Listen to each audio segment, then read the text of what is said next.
Selamun Aleyküm, hürmetli vatandaşlarımız.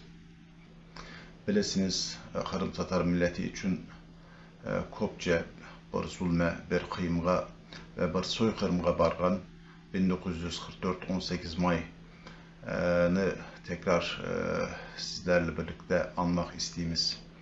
Orada şehit bolgan hart anaylarımız, hart babaylarımız, balaçıklar, kışkene ballar, hepsini bu çıkışla birlikte bir kez daha anmak, bir kez daha onlara rahmet okumak dileyimiz. Bilesiniz, tünevinde Rusya, Kırım Tatar milletini 18 May 1944 senesinde bir gecede hayvan vagonlarında Ural'a, Sibirya'ya, Özbekistan'a, Kazakistan'a, oradaki çöllerge sürgen idi. Ve bu hıyında Kırım Tatar milletinin yarısını şehit bergen edik. 200 binden ziyade Kırım Tatar halkımız bu sürgünde, bu soykırımda şehit olgan ve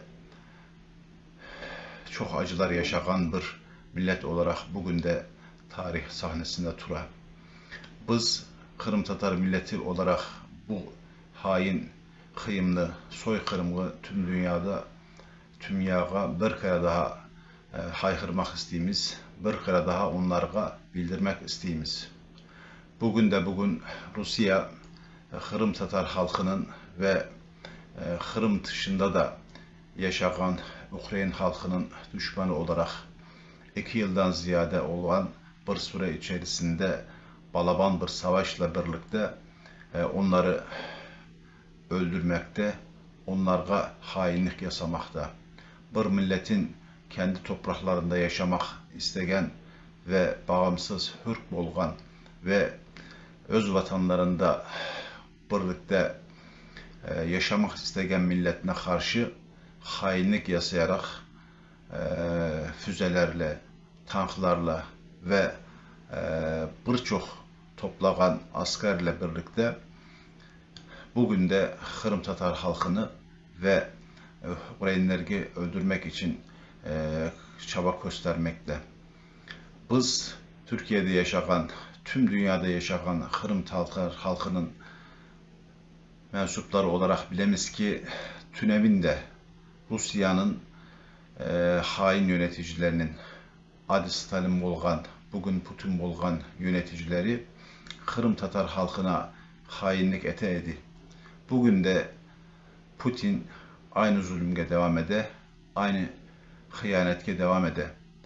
Binlerce Ukrayna askerini, binlerce Kırım Tatar halkını bu balaban savaşta öldürgen ve şehit etken bir durum olarak yaşatmakta. Biz tüm dünyada bulgan Kırım Tatar halkı olarak birlikte olmak, daha birlikte kol tutmak, Rusya'nın yasadığı bu hain dışı savaşta insanlarımızı korçalamak, onlara daha fazla yalnız olmadıklarını göstermek zorundayız. Bu yüzden birlikte onlarla çalışmak, birlikte onlara şehit olanlarına dua etmek ve bu acılarını biraz olsun giderebilmek için çalışmak zorundayız. Bizler de 18 May 1944 senesinde şehit olgan ve bugün de bugün Kırım'da ve Ukrayna'da şehit olgan Kırım Tatarlarına dua etemiz, onlara rahmet dileyimiz. Kalgan insanlara, kalgan halkımızga, insanlarımızga kopça sağlık dileyimiz. Türkiye'de onları her zaman kol tutmanın, her zaman birlikte olmanın kıvancını yaşamak istediğimiz, hepimiz birlikte olursak belki bir küçük halkız ama balaban bir millet olgan ve güçlü bir millet olganımızı dünyaya göstermiş oluruz.